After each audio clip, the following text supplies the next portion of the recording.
खास मुलाकात, खास मुलाकात। ਆਗਾਮੀ ਵਿਧਾਨ ਸਭਾ ਚੋਣਾਂ 2022 ਬਹੁਤ ਨੇੜੇ ਨੇ। ਅਜਿਹੇ ਦੇ ਵਿੱਚ ਚੋਣ ਮੈਦਾਨ ਪੂਰੀ ਤਰ੍ਹਾਂ ਦੇ ਨਾਲ ਭਖਿਆ ਹੋਇਆ ਹੈ। ਸਾਰੀਆਂ ਹੀ ਪਾਰਟੀਆਂ ਲਗਾਤਾਰ ਚੁਣਾਵ ਪ੍ਰਚਾਰ ਦੇ ਵਿੱਚ ਉਤਰੀਆਂ ਹੋਈਆਂ ਹਨ। ਪਰ ਇਸ ਦੇ ਨਾਲ ਹੀ ਗੱਲ ਕਰੀਏ ਜੇਕਰ ਭਾਰਤੀ ਜਨਤਾ ਪਾਰਟੀ ਦੀ, ਤਾਂ ਭਾਰਤੀ ਜਨਤਾ ਪਾਰਟੀ ਨੇ ਵੀ ਆਪਣੇ ਬਹੁਤ ਸਾਰੇ ਚਿਹਰਿਆਂ ਦਾ ਜਿਹੜਾ ਐਲਾਨ ਕਰ ਦਿੱਤਾ। ਪਹਿਲਾਂ ਪਹਿਲੀ ਸੂਚੀ ਆਈ, ਫਿਰ ਦੂਜੀ ਸੂਚੀ ਆਈ। ਹੁਣ ਲਗਾਤਾਰ ਚੁਣਾਵ ਪ੍ਰਚਾਰ ਦੇ ਵਿੱਚ ਨੇ ਤੇ ਇਸ ਸਮੇਂ ਭਾਰਤੀ ਜਨਤਾ ਪਾਰਟੀ ਦੀ ਕੀ ਰਣਨੀਤੀ ਰਹੇਗੀ, ਇਸੇ ਸੰਬੰਧ ਵਿੱਚ ਮੇਰੇ ਨਾਲ ਗੱਲਬਾਤ ਕਰਨ ਲਈ ਭਾਰਤੀ ਜਨਤਾ ਪਾਰਟੀ ਤੋਂ ਭਾਰਤੀ ਜਨਤਾ ਪਾਰਟੀ ਦੇ ਪੰਜਾਬ, ਹਰਿਆਣਾ ਅਤੇ ਚੰਡੀਗੜ੍ਹ ਮਾਮਲਿਆਂ ਦੇ ਇੰਚਾਰਜ ਦੁਸ਼ਯੰਤ ਗੌਤਮ ਜੀ ਮੇਰੇ ਨਾਲ ਹਾਜ਼ਰ ਨੇ, ਮੈਂਬਰ ਰਾਜ ਸਭਾ ਨੇ ਅਤੇ ਲਗਾਤਾਰ ਇਹਨਾਂ ਦੇ ਵੱਲੋਂ ਭਾਰਤੀ ਜਨਤਾ ਪਾਰਟੀ ਦੇ ਲਈ ਕੰਮ ਕੀਤਾ ਗਿਆ।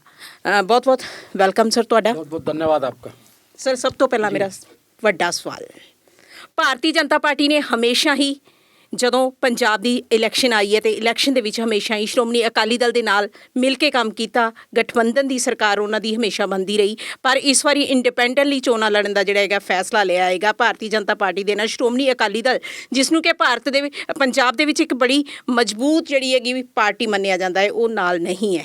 ਨੁਕਸਾਨ ਮੰਨਦੇ ਹੋ ਜਾਂ ਫਾਇਦਾ ਮੰਨਦੇ ਹੋ? देखिए, हमें कोई नुकसान नहीं है, कोई फ़ायदा नहीं है, क्योंकि हम एक राजनीतिक दल के साथ कहीं ज़्यादा सामाजिक दल है। समाज के अंदर किस प्रकार से उत्थान हो, समाज का किस प्रकार से विकास हो, पंजाब किस प्रकार से सुरक्षित रह सकता है, हमारा लक्ष्य ये रहता है। हम लाभ और नफ़े के लिए काम नहीं करते, हम देश के लिए काम करते हैं, पंजाब के लिए करते हैं, समाज के लिए काम करते हैं। वो हमारा अलायंस था, छोड़कर चला गया। हमें अनेकों ने कार्यकर्ता सालों साल से कह रहे थे कि आप इनको छोड़िए छोड़िए, लेकिन वो पाप हम अपने सर पे नहीं लेना चाहते थे। अकाली दल ने अपने आप ही छोड़ दिया, तो हमें कुछ उसका खादा महसूस नहीं हो रहा कि उन्होंने छोड़ा है। आज हमारे कार्यकर्ता इंडिपेंडेंट पूरी 117 सीटों पर कार्यकर्ता खड़ा हो गया है। और कार्यकर्ता अभी नहीं, पहले से भी हमारा कार्यकर्ता खड़ा था और लगातार 117 मंडल विधानसभा पर हमारे मंडल भी थे, ज़िले भी थे, और जो सामाजिक कार्य वो हम लगातार कर रहे थे। तो इसको हम लाभ नफे से नहीं देखते, हम सेवा के भाव से देखते हैं। और सेवा लगातार, आपने देखा होगा कोरोना काल के अंदर हम लोगों के पास में गए, हमने ब्लड डोनेशन कैंप लगाए, हमने भोजन वितरण करने का काम किया, हमने ऑक्सीजन देने का काम किया। हम समाज में सामाजिक कार्य करने के लिए पैदा हुए हैं, हम लाभ नफ़े के कारण नहीं हुए। तो इसी के साथ दुष्यंत जी बात करें, अगर आपको पंजाब मामलों की एक अहम जिम्मेदारी है जो प्रदान की गई है, तो इसी के साथ बात करें तो रणनीति की, क्योंकि चुनाव जब आता है तो बहुत सारी चुनौतियाँ, बहुत सारी बातें अपने साथ लेके आता है। कितनी चुनौती मान रहे हैं और रणनीति क्या रहेगी? देखिए, चुनाव तो चुनौती तो होता है, कोई कहे कि आसान होता है, चुनाव चुनौती होता है। किसी भी एग्ज़ाम में आदमी बैठे हैं तो रिजल्ट के तक तो उसके लिए चुनौती ही वो होता है। और हमारी रणनीति साफ़ है जी। पहले से भी हम जिस प्रकार से सेवा कर रहे हैं, आज भी हम उसी प्रकार से सेवा कर रहे हैं। लेकिन आज खुशी इस बात की हो रही है कि जो राजनीतिक दल आज मैदान में आपको दिखाई देते हैं, कांग्रेस को देखा जाए तो कांग्रेस को जनता ने बहुत अपनाया है। आपने देखा होगा उनके शासनकाल के अंदर बेअदबी वाला मामला हुआ। और कांग्रेस तो एक ऐसी पार्टी है, मुझे समझ में नहीं आता यहाँ पे पंजाब में किस प्रकार जीतती है, जिसने 84 के दंगे वालों को कभी सज़ा दिलाने की बात नहीं की। और सबसे बड़ा दुख है कि केंद्र में भी हो रहे, राज्य में भी हो रहे। और 84 के दंगों के साथ साथ जो लोगों के बेअदबी वाला मामले को लेकर वो राजनीति करने आए थे, उसमें भी उन्होंने कुछ काम नहीं किया। करतारपुर कॉरिडोर खोलने की बात थी, बाबा नानक का वहाँ पर स्थल है, कभी उसमें प्रयास नहीं किया, वो भी आदरणीय नरेंद्र मोदी जी ने किया। उसमें तो नवजोत सिद्धू जी कहते हैं कि सारा जो मुझे जाता है क्रेडिट, क्योंकि मेरे साथ वहाँ पर वहाँ के जो लोग हैं वो मेरे साथ जुड़े हुए हैं, वहाँ के जो प्रधानमंत्री हैं उनके चलते हुए सब हुआ है, दोस्ती के चलते। नहीं, उनको इस बात की समझ नहीं है। सरकारों का मसला सरकारों से चलता है, दोस्ती से नहीं चलता। अगर दोस्ती से चलता है तो मैं जानना चाहता हूं कि इतने आतंकवादियों ने, हमारे पंजाब के लोगों ने को पाकिस्तानियों ने मारा, क्या इसकी जिम्मेदारी वो लेंगे? क्या जो घुसपैठ की है उसकी जिम्मेदारी लेंगे? जो ड्रग्स वहाँ से चलता है उसकी जिम्मेदारी वो लेंगे? अगर दोस्ती से अगर करतारपुर कॉरिडोर खुला है तो मैं मानता हूँ आपकी दोस्ती से जो आतंकवादियों ने हमारे पंजाब वासियों को मारा, हमारे सैनिकों को मारा, वो भी जिम्मेदारी सिद्धू की बनती है। लेकिन करतारपुर कॉरिडोर खोलने के अंदर, दोबारा लांगा खोलने के अंदर सारा श्रेय देश के प्रधानमंत्री को जाता है। और साथ साथ एक ही नहीं है, अनेकों काम आप अगर देखेंगे, आपने एडवर्स लिस्ट देखी होगी, इनको वीज़ा नहीं मिलता था, वो खोलने का काम हमने किया। किसानों के आंदोलन के अंदर आगे बढ़कर हमने माफ़ी भी मांगी। आज बड़ा दुख होता है, मुझे इतना बड़ा दुख होता है कि आज कल राहुल गांधी दरबार साहब आए, उनके पूर्वजों ने जो गोली कांड किया, बम कांड किया, वहाँ पे अकाल तख्त का अपमान किया, सारी बिल्डिंगों को ध्वस्त करने का काम किया, वो माफ़ी मांग कर नहीं गए और वहाँ पर उनका कोई विरोध भी नहीं हुआ।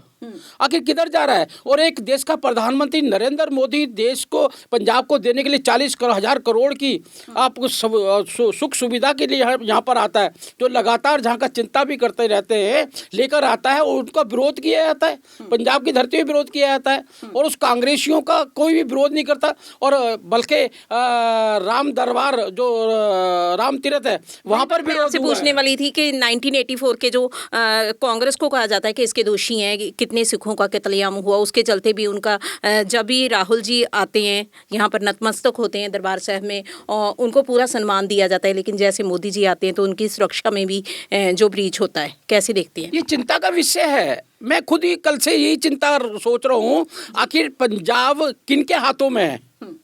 पंजाब किसके हाथों में चल रहा है कि अकाल तख्त के बाहर चलो, अंदर विरोध नहीं कर सकते, बाहर तो बताना चाहिए कि तुम्हारे बुजुर्गों ने इसके ऊपर बम गोले फेंके थे, गोलियां चलाई थी, बेअदबी की थी, सारे धर्म शस्त्रों को उखाड़ कर फेंक किया था, यहाँ पर जूते पहनकर इसके अंदर आए थे। और आज वही सिख किसी कोई आदमी बेअदबी करता तो जान से मार देते हैं। क्या कांग्रेस के प्रति इतना संवेदनशील नहीं हो पाते वो लोग? और जिस प्रकार से उन्होंने आए और चले गए, और देश का प्रधानमंत्री आता है और उसको ऐसी जगह रोका जाता है जहाँ से पाकिस्तान खाली 15 किलोमीटर दूर है, वहाँ से 35 किलोमीटर के बम मारने वाले होते हैं। ये तो आज देश के प्रधानमंत्री नरेंद्र मोदी की अपनी इमेज है, जिसके कारण वो यहाँ पर पंजाब के अंदर आकर सब कुछ काम करते हैं, देश के पंजाब को उत्थान करने के काम करते हैं। वरना तो ये जो लोग जिनके हाथों में पंजाब खेल रहा है, ये मालूम नहीं है कि ये यहाँ के लोग समझ पा रहे नहीं समझ पा रहे। कांग्रेस का जो हाल है, एक बड़ा सवाल जहाँ है दुष्यंत गौतम जी, आपने कहा कि पीएम मोदी जी जहाँ आए, पंजाब में आए, लेकिन जाते जाते एक बात बोल गए कि अपने सीएम को धन्यवाद बोल देना कि मैं यहाँ से बचकर निकल गया हूँ। आपको लगता है कि इतनी बड़ी बात, जो उनका इतना बड़ा जो बयान आया है, वाकई कि उनकी जान को कोई खतरा था जहाँ? बिल्कुल चूक, बहुत बड़ी चूक थी। आप देखेंगे इधर से उनकी गाड़ी जा रही है, सामने से गाड़ी आ रही है, ये कोई बीच में कोई भी ऐसा नहीं है कि उसको कोई बचा सके। अगर गलत नीयत से कोई आ जाता, कुछ कांड कर जाता, और किस प्रकार से ब्रिज के ऊपर वो आ गए। इसके चलते हुए एक केंद्रीय जांच कमेटी का गठन हुआ है, कहाँ तक पहुंची है जांच अभी तक? कमेटी अपनी जांच कर रही है और जांच की रिपोर्ट भी आएगी, और जिस कमेटी की रिपोर्ट यहीं की नहीं है, कोर्ट के अंदर भी वो बातें चल रही हैं। कोर्ट जिस प्रकार से साक्ष्य मांग रहा है और उनको कटघरे में खड़ा किया है। और सबसे बड़ी बात तो मैं ये कहना चाहता हूँ कि पंजाब के मुख्यमंत्री जब डीएसपी को सस्पेंड किया, उसने उसी दिन मान लिया था कि मैंने ये गलती की है प्रधानमंत्री के प्रति। इसी के साथ गौतम जी हम बात करें, जैसे कि आपने हम सब ने देखा है कि किसान आंदोलन बड़ा लंबा चला है ना, जिसके चलते हुए जिस दिन अनाउंसमेंट की प्रधानमंत्री नरेंद्र मोदी ने कहा कि मैं 3 ऋषि कानून जो है वापस लेता हूँ, और ख़ास दिन वो था जो सिखों के लिए एक बड़ा पर्व था। लेकिन इसके चलते हुए क्या आपको लगता है कि ये बहुत सारे जो विरोधी दल हैं उन्होंने कहा कि ये राजनीति थी, इसके चलते हुए इस दिन को अहम दिन के लिए? ये तो विरोधी दल का काम तो राजनीति ढूंढना होता है। अगर उनको हम हलवा भी खिलाएंगे, कहेंगे भी फीका था, हम कहेंगे नहीं चीनी डाली थी कि चीनी मीठी थी, हलवा तो फीका ही था। ऐसा विरोधी दल की मानसिकता, इस प्रकार की मानसिकता के साथ जीता है विरोधी दल। और मुझे लगता है कि जिस प्रकार से मोदी जी उस समय वहाँ पर जो आए थे, जो आपने विषय रखा है, आए थे उस समय, ये बहुत बड़ी चूक थी और ये चूक नहीं होनी चाहिए थी। किसान बिल वापसी लेते हुए मोदी जी ने जो बात कही थी, आप दूसरे शब्द की ओर जाएंगे, वहाँ किसानों से भी माफ़ी मांगी, लेकिन साथ साथ उन्होंने कहा मैं बहुत दबे दिल से, दुखी दिल से मैं बिलों को वापसी ले रहा हूँ। मतलब ये था किसान जो महाजनों के हाथ में खेलता था, हमने उनको किसान क्रेडिट कार्ड दिया, ब्याज पे पैसा ले सकता था, 0 ब्याज पे पैसा ले सकता था। हमने उनको 2,000 रुपये हर चौथे महीने देने की बात की, 6,000 रुपये उनको प्रधानमंत्री सम्मान निधि दे रहे थे। हमने उनको सॉइल हेल्थ कार्ड दिया, अपनी ज़मीन को वो देख सकते थे। हमने इंश्योरेंस बीमा योजना उनको दी, जो भी किसानों के लिए हम कर सकते थे। हमने MSP के लिए भी कहा कि हम इसको कंटिन्यू रखेंगे। हमने ये भी कहा MSP से ज़्यादा हम आपको रेट दे रहे हैं, लेकिन मुझे लगता है कि प्रधानमंत्री ने जो कहा कि हम उन्हें समझा नहीं पाए, तो यही कारण ज़्यादा रहा। लेकिन वो किसानों के हित में था। और मैं बार बार एक बात जरूर पूछता हूँ, ये बिल तो पूरे देश के लिए आया था, पंजाब के लिए कोई आया था? आज पंजाब, हरियाणा के भी किसान इसमें शामिल थे। पंजाब के अंदर, हरियाणा में तो डबल MSP मिली है। हरियाणा में तो एक खाद्य पदार्थ नहीं, 12 लोगों को भी 12 खाद्य पदार्थ भी MSP में है। मैं ये जानना चाहता हूँ क्या कारण है कि पंजाब के अंदर लोहे की सुई भी आप पंजाब से बाहर जाके बेच सकते हैं।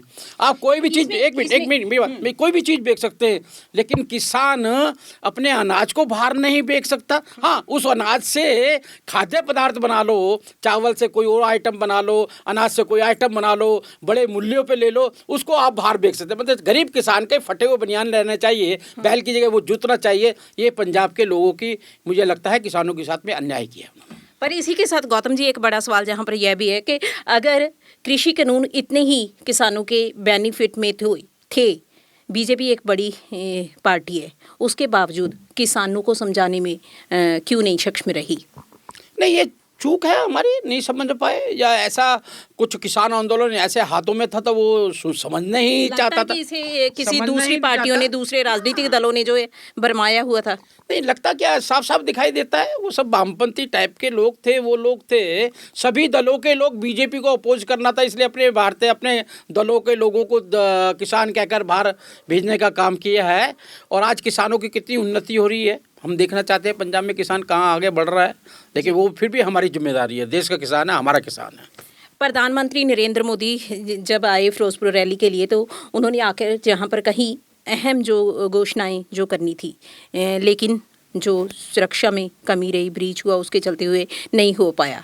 आपको क्या लगता है कि पंजाब को इससे कितना नुकसान हुआ? क्योंकि अगर श्रोमणी अकाली दल की बात करें तो श्रोमणी अकाली दल हमेशा कहता है कि वह पंथक पार्टी है। लेकिन अब बात करूं कि अगर सुरक्षा में कमी हुई है, मानते हैं, सीएम ने भी माफ़ी मांगी कि ठीक है, लेकिन मेरे लिए मेरा खून कतरा कतरा भी हाजिर है, सीएम चन्नी ने इसके लिए कहा है।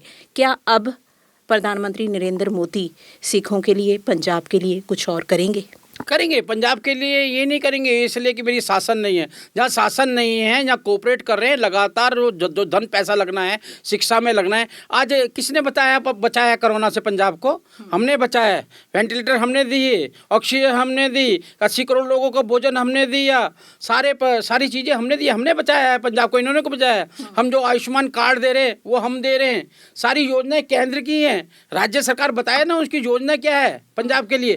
उसके एक भी योजना उनकी नहीं है। आज जो हमने बेघरों को घर दे रहे हैं वो हम दे रहे हैं, जिनको शौचालय दे रहे हम दे रहे हैं, गैस के कनेक्शन दे रहे तो हम दे रहे हैं। अगर वाकई गौतम जी मोदी जी के दिल में इतना पंजाब के लोगों के लिए प्यार है, तो मोदी जी हमेशा बात करते हैं, दिल की बात करते हैं, है ना? डिजिटल मीडियम के माध्यम से उनकी हमेशा बात होती है, मन की बात होती है। तो वो मन की बात क्या डिजिटल मीडियम के माध्यम से नहीं रखेंगे? वो अभी रख दें, जो घोषणाएं वो करने वाले थे डिजिटल मीडियम के माध्यम से रख दें। करेंगे ना, कर भी रहे हैं हम। जियो में आपको गिनवाया सब दे रहे हैं हम। राय की राज्य सरकार उसको रोक के अपनी मोहर लगाना चाहती है। जैसे जहाँ पे केजरीवाल जी घूम रहे हैं, दिल्ली के अंदर आयुष्मान कार्ड हमने लागू, पूरे देश में लागू है आयुष्मान कार्ड, पंजाब में भी लागू है, लेकिन दिल्ली में क्यों नहीं है? वो केजरीवाल चाहते हैं मेरी फोटो इस पर लगना चाहिए। जब निजी स्वार्थ व्यक्ति का आता है, कहते तब चुनाव से पहले सब कहते हैं हम जनता की सेवा करना चाहते हैं, लेकिन बाद में निजी स्वार्थ आता है, राजनीति हो जाती है, तो जनता पीछे छूट जाती है, अपना निजी स्वार्थ उनका आगे बढ़ के काम करता है। ये सबसे बड़ा नुकसान होता है। वरना हमारे लिए सभी चीज़ें, हम पक्ष में हैं या विपक्ष में हैं, पूरे देश को हम विकासशील देखना चाहते हैं। और यही कारण है आज मोदी जी देश के नेता नहीं है, पूरे विश्व के नेता हैं। अब मैंने अभी न्यूयॉर्क टाइम्स का भी परसों का मैं देख रहा था, only hope of the earth only Modi ji. पूरे विश्व के अंदर मोदी जी को न्यूयॉर्क टाइम्स ने लिखा है, ये मैंने नहीं लिखा है। इसलिए पूरा विश्व उनको देखता है, उनकी दया धर्म, जिस प्रकार से ये भ्रष्टाचारी लोग क्या करेंगे? मोदी जी के मुकाबले पे है क्या? जो व्यक्ति 20 साल से 21 साल से लगातार सत्ता के अंदर रहा हो, उनकी माँ 10 बाई 10 के कमरे में रहती हो, 3 व्हीलर पे चलती हो, भाई परचून की दुकान पे काम करते हो। हम तो भारतीय जनता पार्टी का एक एक कार्यकर्ता त्यागी और तपस्वी है, इस कारण से ही ये देश बचा हुआ है। वरना इन जैसे लोग आ जाते हैं, जो खाने पीने वाले लोग हैं, ये लोग भ्रष्टाचारी लोग हैं, जिन पे एक एक पे भ्रष्टाचार का आरोप लगा हुआ है। ये तो पंजाब को भी खा जाएंगे और देश को भी खाने का आरोप में लगी रहा है। आपको पता है, ये माँ बेटे सोनिया गांधी और बेटा जमानत पे छूटे हुए हैं 5,000 करोड़ के घोटाले के अंदर। और जहाँ ये किसानों की बात करते हैं, बाड्रा ने किस प्रकार से हरियाणा के अंदर जमीन हड़पी है, कोई बताए ना। इसी के साथ बात करेंगे गौतम जी, लगातार जो चुनावी मैदान है, इसमें लगातार सियासत चल रही है, चुनाव प्रचार चल रहा है। इसके चलते हुए राहुल गांधी पंजाब आ चुके हैं, केजरीवाल पंजाब आ चुके हैं, पीएम मोदी एक दफ़ा तो जो हुआ सो हुआ, लेकिन आगे का आपका क्या है, रणनीति क्या है, कब आ रहे हैं अपन? कोविड-19 का पालन करते हुए, कोरोना को देखते हुए हमारे सारे नेता, मोदी जी भी आएंगे। और कौन से कैंपेन करने के लिए आपके जो चेहरे आएंगे? मोदी जी भी आएंगे, अमित शाह जी भी आएंगे, आदरणीय हमारे राष्ट्रीय अध्यक्ष नड्डा जी भी आएंगे, राजनाथ सिंह जी, सभी लोग आएंगे। भारतीय जनता पार्टी का बंदी सिंहों की रिहाई पर क्या स्टैंड है? देखिएगा, जो हमारा मानना ये है कि जो लोग अपनी सज़ा से ज़्यादा जेल में रहे हैं, उनको रिहाई मिलनी चाहिए। और बड़ी दुख की बात है, जो यहाँ पे पंजाब के राजनीति कर रहे हैं, सिखों की राजनीति कर रहे हैं, दिल्ली के मुख्यमंत्री ने उस फाइल को रोकने का काम किया है। ये लोग वोट के हिसाब से देखते हैं, हम जनता को लिहाज शर्म दया के हिसाब से देखते हैं कि जब हम इतना कर रहे हैं पंजाबियत के लिए, भाईचारे के लिए इतना कर रहे हैं, तो वो भी एक अच्छा कदम था जो हमने आगे बढ़ाया था। जिनकी उम्र ढल चुकी है, जो उससे ज़्यादा जेल में रह चुके हैं, उनकी रिहाई होनी चाहिए। हम उनके रिहाई के पक्ष में भी है और वो प्रयास हमने किया भी है। जी, इसी के साथ गौतम जी बात करें तो आपने लगातार अभी तक की जितनी भी इंटरव्यू हुए, अभी तक आपने कांग्रेस के खिलाफ बोला है, लेकिन आपने कांग्रेस का एक ऐसा नेता कैप्टन अमरिंदर सिंह, जिसने 4.5 साल कोई काम नहीं किया, जिसके ऊपर ये आरोप लगातार जो विपक्ष की पार्टियां हैं वो लगाती हुई नज़र आई हैं, उनको अपने भारतीय जनता पार्टी में साथ ला लिया, उनके साथ गठबंधन किया, क्यों? जी, सरकार नाम की नहीं होती है, सरकार पार्टी की होती है। सरकार सरकार होती है, व्यक्ति की सरकार नहीं होती है। कैप्टन की सरकार नहीं थी, वो कांग्रेस की सरकार थी। और कांग्रेस में वही सारे मंत्री थे जो आजकल घूम रहे हैं, जो बड़ी बड़ी बातें कर रहे हैं, जिसमें कहते हैं, अपने सिद्धू जी कहते हैं इतने 1,000 करोड़ का घोटाला किया है इन्होंने। कौन था घोटाले में? मंत्री थे। घाटा हुआ तो कौन था? मंत्री था। आज उनका मुख्यमंत्री फ्री बांटता घूम रहा है सभी को, इतना पैसा पल्ले है नहीं जितना वो बांटने की बात करता है। तो ऐसे सभी लोग अपना अपना तरीके से देश और समाज को लूटने का काम कर रहे हैं, लेकिन हम ऐसा काम नहीं करते। भारतीय जनता पार्टी में सीएम का चेहरा कौन होगा? भारतीय जनता पार्टी अलायंस है, और अब अलायंस अभी समय रहते हुए हमारा पार्लियामेंट्री बोर्ड है। हम कोई माँ बेटे या बाप बेटे की पार्टी तो है नहीं है, जिसमें माँ बेटे ने डिसाइड करना है या बाप बेटे ने डिसाइड करना है। हमारे पास नेतृत्व है और नेतृत्व बैठ के डिसाइड करेगा, जो निर्णय होगा आपको बताया जाएगा। गौतम जी, एक बहुत ही अहम सवाल, बीइंग अ जर्नलिस्ट और बीइंग अ वीमेन जर्नलिस्ट, महिलाओं के लिए आपने क्या किया? महिलाओं के लिए भारतीय जनता पार्टी की ओर से महज 4 टिकटों का ऐलान हुआ है। ज़्यादातर आप बात करती हैं कि महिलाओं को सशक्त किया जाएगा, मजबूत किया जाएगा, क्या ऐसे सशक्त किया? आज़ादी के बाद पहली ये सरकार है जिसने 12 महिलाएं मंत्री बनाई हैं। आज़ादी के बाद लोग महिलाओं की बहुत बात करते रहे, पहली ये सरकार है जिन्होंने महिलाओं को सेना में भर्ती करने का काम किया है। ये पहली सरकार है जिसने अपने संगठन के अंदर 33% आरक्षण दिया है, और पार्लियामेंट्री बोर्ड में महिला राष्ट्रीय अध्यक्ष जरूर रहेगी, परमानेंट इनवाइटी है। रहा जहाँ तक टिकट का, हम अलायंस के अंदर हैं, जितनी सीटें हमें मिली उनमें प्रयास हमने लगातार किया है कि महिलाएं, क्योंकि आपको मालूम है हम पहले 23 सीटों पे लड़ा करते थे, हमने विस्तार की है, और विस्तार के अंदर कार्यकर्ताओं का निर्माण विकास करना, ये सारी चीज़ें होती है। और चुनाव के दौरान के अंदर सीटें जीती जाती हैं, लिंक्स के हिसाब से अनुपात नहीं कर सकते, छोटे बड़े के जाति धर्म से नहीं कर सकते। सीट जीतनी है हमारा लक्ष्य है, सभी राजनीतिक दलों का लक्ष्य जीतना होता है, उस प्रकार से ही निर्णय किया है। तो इसी के साथ आखिरी सवाल, भारतीय जनता पार्टी कितनी सीटें पंजाब में ले जाएगी, और इसी के साथ मुख्य मुकाबला आपका किसके साथ है? देखिएगा, आज हम जो देखते हैं, पंजाब शांति चाहता है, पंजाब सुरक्षा चाहता है। कांग्रेस को उसने देख लिया है, अकाली दल का उसने चेहरा पूरा उसको मालूम है कि अकाली दल शासन नहीं कर सकता। आम पार्टी के 20 एमएलए थे, आज 10 रह गए हैं, और जिस प्रकार झूठ वो लगातार बोल रहे हैं, दिल्ली के अंदर ठेके खोलने की बात कर रहे हैं। दिल्ली के अंदर आपने कोई हॉस्पिटल नहीं खोला, यहाँ पे हॉस्पिटल खोलने की बात कर रहे हैं। दिल्ली के अंदर शासन कर रहे हैं, 1000 रुपये महिलाओं को, वहाँ पर 100 रुपये बुजुर्गों को पेंशन नहीं दी जा रही है जो 100 रुपये मिलती है, यहाँ पर वो 1000 देने की बात करें, वो झूठ का पुलिंदा के अलावा कुछ नहीं है।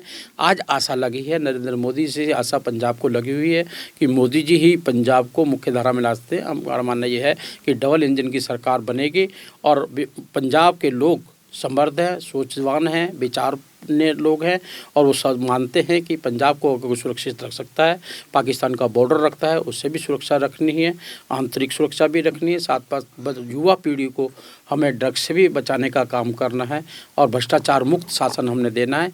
इसलिए हमें लगता है कि भारतीय जनता पार्टी की ही सरकार बनेगी, हमारे अलायंस की सरकार बनेगी। जी, किसानों ने अपनी नई पार्टी संयुक्त समाज मोर्चा का गठन किया है, क्या लगता है? हमें पहले ही कह रहे थे कि राजनीतिक प्रेरित है ये, और राजनीतिक प्रेरित आपको दिख भी रहा है कि भी राजनीति करने आए थे, राजनीति कर रहे हैं और लोकतंत्र सभी को इजाज़त देता है चुनाव लड़ने की।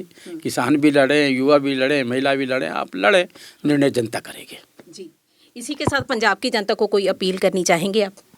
मैं पंजाब की जनता से हाथ जोड़ के निवेदन और प्रार्थना करूँगा, आप अपने लिए और अपने बच्चों के भविष्य के लिए, आप जो भी कमा रहे हैं उसकी सुरक्षा के लिए, आपके बच्चों की स्वास्थ्य, रोजगार, महिलाओं की इज्जत, सम्मान, बड़ों का सम्मान के लिए भारतीय जनता पार्टी को सफल बनाएं। आपने भारतीय जनता पार्टी के देश के प्रधानमंत्री का कार्य भी देखा है, प्रामाणिक कार्य है, 21 साल से लगातार काम कर रहे हैं, अनेकों राज्यों में हम सरकार चला रहे हैं, वो हमारी प्रामाणिकता है, उसको देख सकते हैं, उस पर आप निर्णय करेंगे तो भारतीय जनता पार्टी आपकी सेवा के लिए हर समय तत्पर रहेगी।